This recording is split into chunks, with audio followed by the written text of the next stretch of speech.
Assalamualaikum warahmatullahi wabarakatuh. Ad-dunya kulluha mata, wa khairu mata'ud dunya al-mar'atu salihah. Dunia seluruhnya adalah perhiasan, dan sebaik-baiknya perhiasan adalah istri yang soleha. Inilah istri yang soleha. Episode ke-30. Abang serius? Zayan membelalakan matanya. Zaidan mengangguk sambil tersenyum. Zayan tampak sangat bahagia. Selamat bang, akhirnya, ucapnya dengan senyum yang merekah. Zaidan hanya bisa terus tersenyum melihat adiknya yang kegirangan mendengar kabar jika dirinya akan melakukan ta'aruf. Apakah Amira sudah tahu? Belum. Rencananya abang mau ke rumahnya nanti untuk membicarakan hal ini. Zayan tampak menyetujui ide kakaknya. Aku sangat penasaran dengan calon kakak iparku itu. Dia pasti wanita istimewa, karena bisa mencairkan hati abangku ini. Zaidan tersenyum. Dia lalu menceritakan awal pertemuannya dengan Anita. Awalnya dia wanita biasa pada umumnya, berpakaian terbuka, tidak menutup aurat dan tidak menundukkan pandangannya. Zayan mendengarkan dengan serius. Jujur saja pada awal bertemu abang tidak menyukainya. Namun kemudian dia menarik perhatian abang. Entah itu karena nasihat dari abang atau orang lain. Perlahan dia merubah penampilannya, mencoba menutupi auratnya. Tanpa abang sadari, dari situ abang lalu mulai bersimpati padanya. Zayan terlihat semakin tertarik mendengar cerita kakaknya. Dia orang yang hatinya lembut karena bisa menerima nasihat. Imannya tidak kosong dan hatinya tidak keras. Di zaman sekarang sangat jarang orang seperti itu. Abang juga kagum akan kesungguhannya untuk memperbaiki diri. Jauh dari ekspektasi abang, dia merubah dirinya menjadi jauh semakin baik. Bahkan dalam waktu yang singkat, dia menjadi muslimah yang taat, yang terus berusaha untuk terus menjadi lebih baik lagi. Itu yang membuat abang yakin memilihnya untuk menjadi pendamping hidupku. Zayan tersenyum. Alhamdulillah. Keesokan harinya, di rumah Anita, Desi memeluk Aisyah dengan erat. Maafkan tante ya, ucapnya penuh penyesalan. Mengingat kejadian tempo hari di mana dia memarahi Aisyah. Iya tante, saya mengerti. Tidak apa-apa, saya juga minta maaf. Jawab Aisyah sambil tersenyum. Desi lalu mempersilahkan Aisyah untuk duduk. Mana suamimu? Tante juga mau minta maaf padanya. Dia sedang bekerja. Dia menitipkan salam untuk tante sekeluarga. Desi dan suaminya kompak menjawab salam. Desi lalu melirik Anita yang duduk dengan gelisah. Sesekali dia melihat jam di tangannya. Aisyah dan Desi tersenyum melihat tingkah Anita.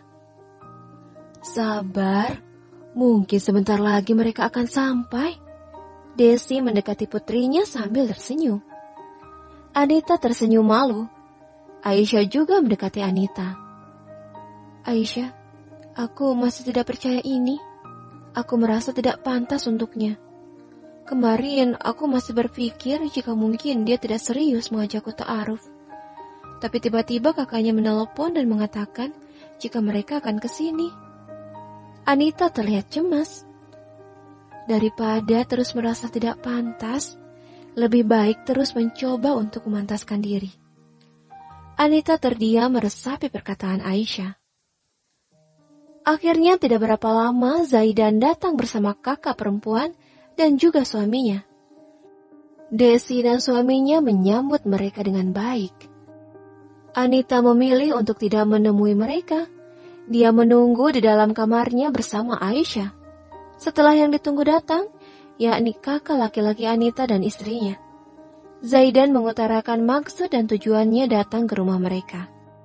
Saya membawa kakak kandung dan suaminya sebagai pengganti kedua orang tua kami yang sudah tiada. Zaidan lalu mengutarakan keinginannya untuk melakukan ta'aruf dengan Anita. Kakak Anita yang notabene-nya adalah wali sahnya, menyambut bahagia keinginan Zaidan.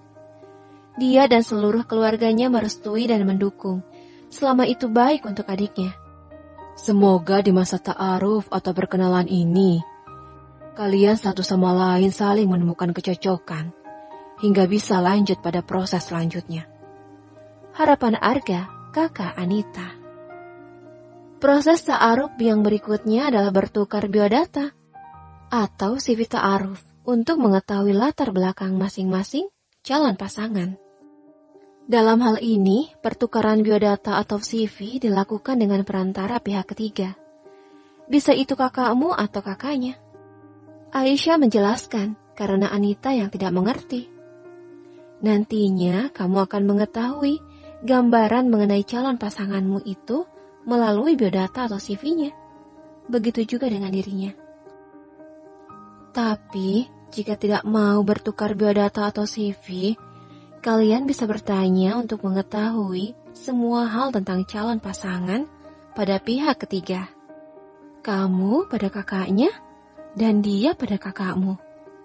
Inilah kesempatan kalian untuk mencari tahu sebanyak-banyaknya informasi tentang calon pasangan masing-masing. Setelah ini, kalian hanya boleh berkomunikasi melalui perantara saja. Menurutku, sebaiknya melalui kakak perempuannya saja. Anita mengangguk mengerti. Jika permintaan ta'aruf diterima dengan baik, maka diperbolehkan kemudian untuk bertemu. Tapi ingat, tidak boleh berkhalawat atau berdua-duaan saja. Wajib ada seseorang yang menemani. Sebaiknya itu pun tidak sering, hanya sesekali saja. Ucap Aisyah lagi. Dan jika bertemu, wajib untuk tetap menundukkan pandangan dan menutup aurat. Karena pada zaman sekarang, proses ta'aruf sudah banyak disalahartikan. Ingat, ta'aruf bukan berpacaran secara islami. Ta'aruf hanya perkenalan yang dianjurkan dalam Islam. Karena ta'aruf belum tentu menikah. Karena selama proses itu, selain mencoba saling mengenal satu sama lain, dianjurkan untuk juga melakukan sholat istikharah, bertanya pada Allah. Ucap Aisyah lagi. Proses ta'aruf dianjurkan untuk tidak terlalu lama. Jika dirasa sudah sama-sama menemukan kecocokan, maka bisa dilanjutkan dengan khitbah atau lamaran. Setelah itu baru akad. Desi mendekati putrinya dengan perasaan terharu. Dia tidak menyangka jika jodoh sang putri justru datang setelah putrinya itu hijrah. Ibu pikir mana ada lelaki yang mau dengan wanita berpakaian syar'i seperti ini. Ada, Tante. Kita jarang mengenal pria seperti itu karena dia lebih mengenal Allah. Alhamdulillah. Alfian merasa senang mendengar kabar antara Zaidan dan Anita yang sedang melakukan ta'aruf. Akhirnya dia menemukan seseorang yang memang jauh lebih baik dariku. Aisyah tersenyum. Karena aku juga mendapatkan seseorang yang jauh lebih baik darinya. Alfian menarik Aisyah ke dalam pelukannya. Keduanya saling berpelukan di atas tempat tidur. Kebaikannya membantu Kalela dengan ikhlas waktu itu berbuah manis, karena justru mempertemukannya dengan jodohnya. Ucap Alfian. Itulah sebabnya kita senantiasa harus selalu berbuat kebaikan. Boleh jadi ketika kita tidur, tapi puluhan doa mengalir pada kita. Dari si susah yang pernah kita tolong, dari si lapar yang pernah kita beri makan, dan dari si sedih yang pernah kita hibur, atau si miskin yang pernah kita bantu. Janganlah lelah berbuat baik. Alfian mengeratkan pelukannya. Kamu selalu bercanda untuk sekedar membuatku bahagia, tapi kamu senantiasa serius untuk mengajakku ke surga. Sementara itu di pesantren, Umi merasa jika kesehatan suaminya akhir-akhir ini sedang tidak baik. Walaupun Abah mengatakan jika dirinya baik-baik saja dan hanya masuk angin biasa. Namun, Umi tetap merasa jika sebenarnya suaminya sedang tidak sehat. Abah tetap melakukan kegiatan seperti biasanya.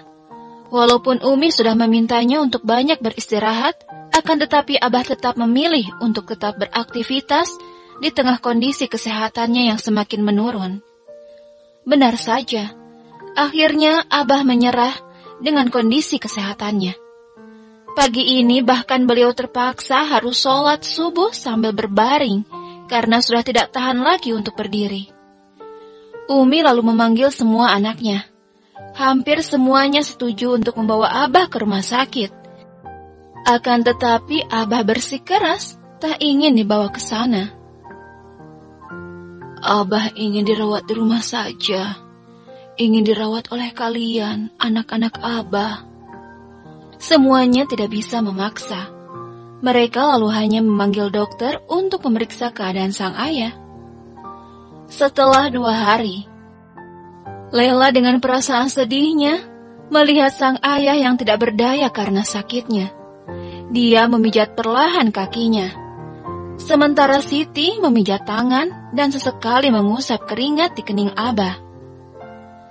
Abah, Aisyah akan marah jika tidak diberitahu, ucap Lela dengan perlahan. Abah membuka matanya perlahan. Sebaiknya jangan. Dia punya suami yang sibuk, yang harus diurusnya. Lela dan Siti berpandangan. Siti lalu mendekati Abah lebih dekat. Abah, jika tahu jika suaminya tidak akan marah, jika Aisyah ke sini dan melihat keadaan Abah, jika kami tak memberitahunya, kami tidak sanggup menghadapi kemarahannya nantinya.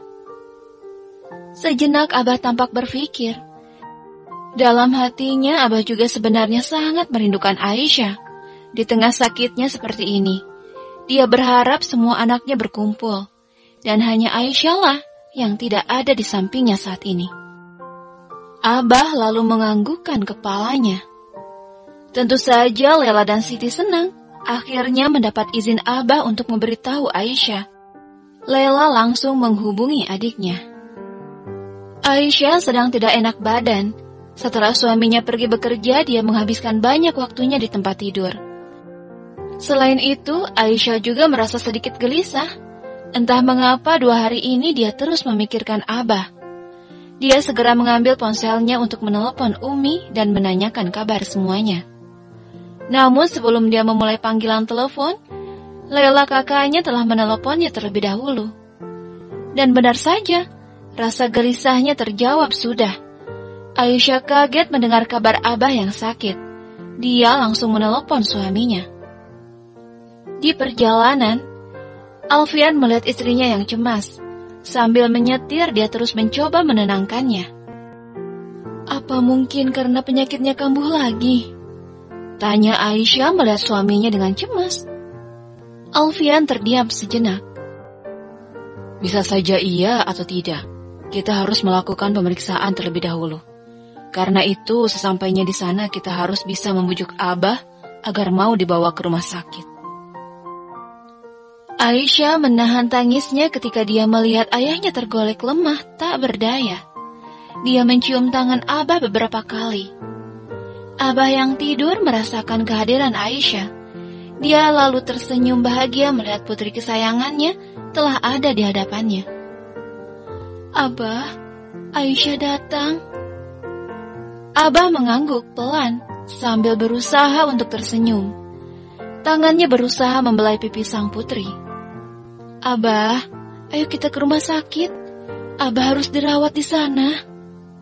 Abah langsung menggelengkan kepala. Tidak, Nak. Biarkan Abah di sini.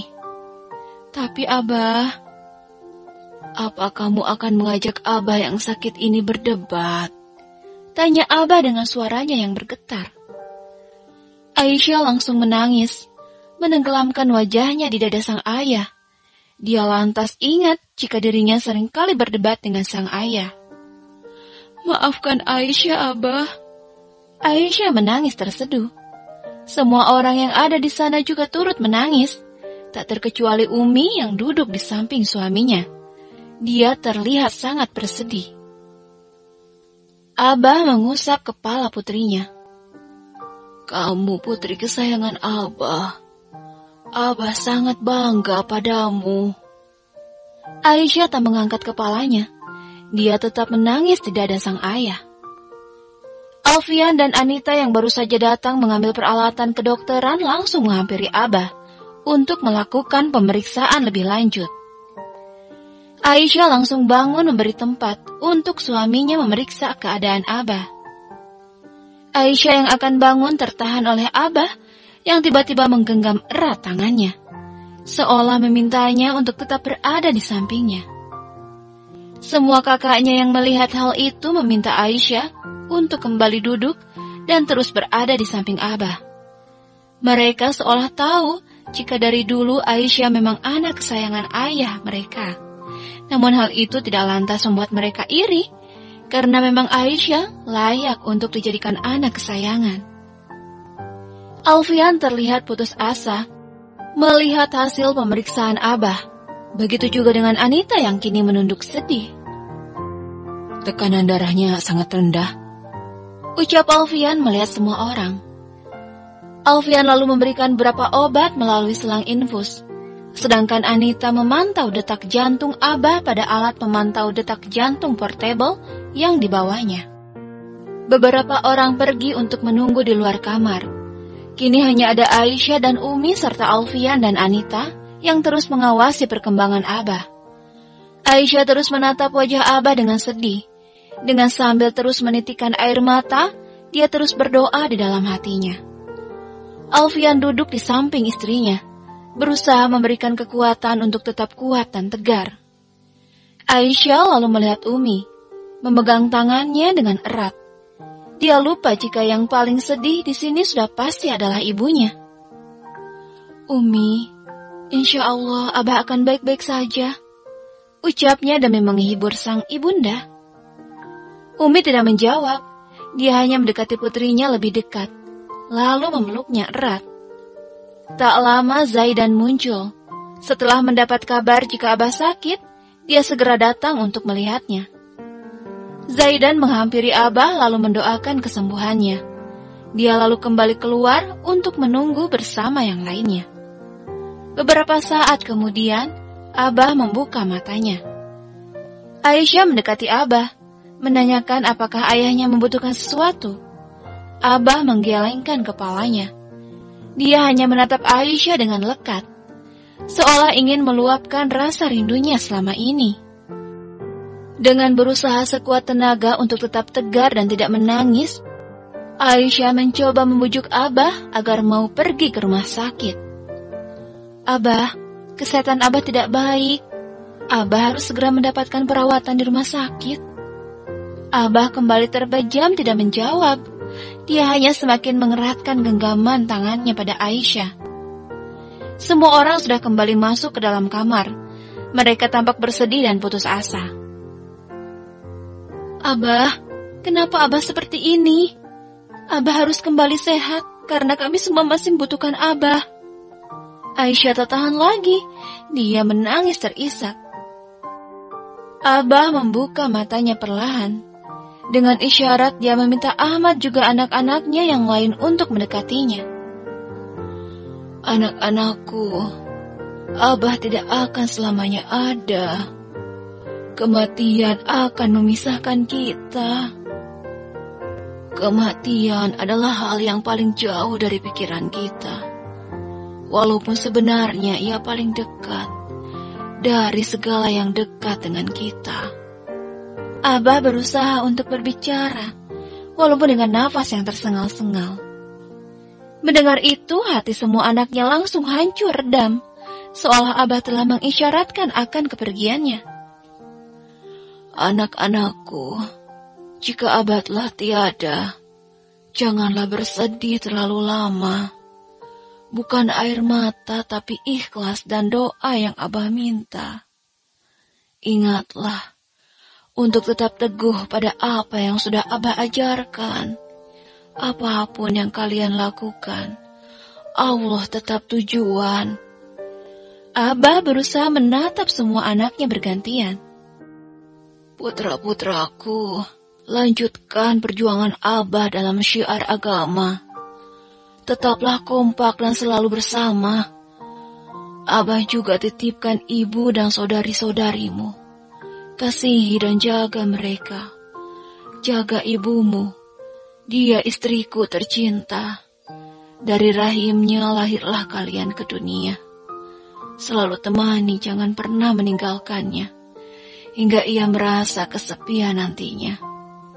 Abah menatap Umi. Umi tak kuasa membendung tangisannya. Dia memeluk suaminya sambil berderai air mata. Abah lalu melihat putri-putrinya. Putri-putriku, suka duka, jatuh bangun, sedih pilumu. Abah telah berusaha menjadi pembela, peneman setia, merawat luka.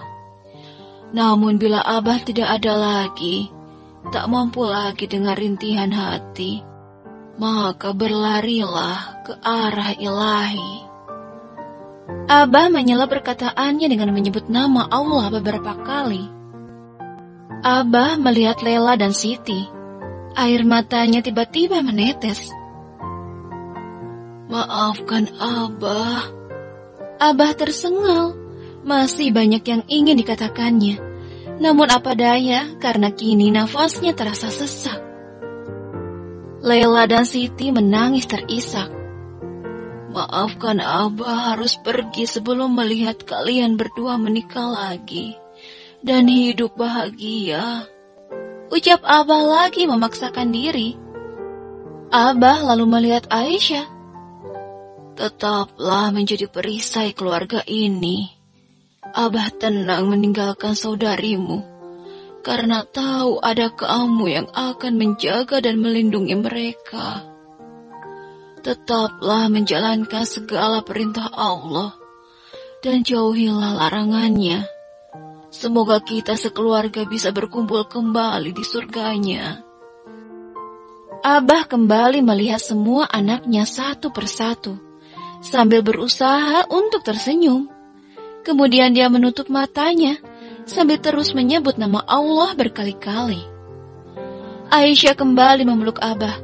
Air mata mengalir deras dari kedua pelupuk matanya. Anita dan Alfian melihat denyut jantung Abah yang kian melemah. Ahmad segera menghampiri Abah, mendekati telinganya untuk membimbingnya, mengucapkan kalimat tauhid. Bersambung.